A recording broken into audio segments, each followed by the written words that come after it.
నమస్తే, నేను మీ జర్నలిస్ట్ విశ్వ. ఈరోజు నేను మీ ముందుకు ఎందుకు వచ్చినా అరే అందరు హిందూ ధర్మం మీద వాడు ఏడుస్తారు ఎందుకు పోయి. నేను ఒకటే చెప్పాలనుకుంటున్నా. మొన్న కేసీఆర్ గారు ఏమంటారు, ఒక సభలో, ఆయన ప్రచార సభలో అక్షంతలు అల్ప పంచ పులిహోరలు పెట్ట పులిహోరలు వంచ ఏంది. ముఖ్యమంత్రి కేసీఆర్ గారు మీరు కరీంనగర్ ఒకసారి ఏం మాట్లాడారో గుర్తుందా?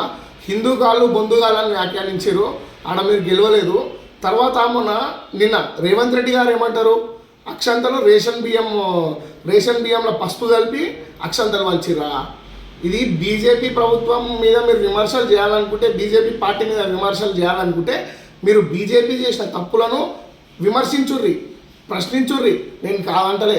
ఒక హిందువుల మనోభావాలను హట్ చేసే హక్కు మీకు లేదు. నేను మీకు ఒకటి చెప్పదలుచుకున్నా. అక్షంతలు ఎవరు వంచిరండి? ఇది మీకు నాలెడ్జ్లో ఉందా? అసలు మీరు ఇంత పెద్ద నాయకులు ఉన్నారు. అక్షంతలు వంచింది శ్రీరామ జన్మభూమి తీర్థక్షేత్ర ట్రస్ట్ ద్వారా ప్రతి ఇంటికి అక్షంతలు వచ్చినాయి. ఫస్ట్ మీరు అది తెలుసుకొని మాట్లాడండి. మీరు ఒక ముఖ్యమంత్రి స్థాయిలో ఉన్న రేవంత్ రెడ్డి గారు రేషన్ బియ్యంలో పసుపు కలిపి అక్షంతలు వంచిరని అనడం ఇది చాలా బాధాకరం.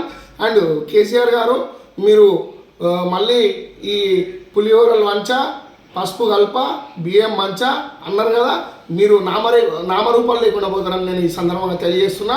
జై శ్రీరామ్. మళ్ళీసారి ఇలాంటి వ్యాఖ్యలు చేసే ముందు ఎవరైనా నోరు అదుపులో పెట్టుకోండి, తెలుసుకోండి. ఫస్ట్ రామ మందిరం పైసలు ఎవరి అండి? ప్రభుత్వం కట్టించిందా? బీజేపీ ప్రభుత్వం కట్టించిందా రామ మందిరము?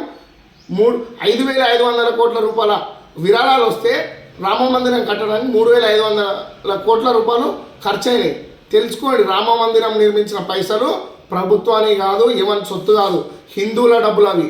జై శ్రీరామ్, జై హింద్, జై భారత్.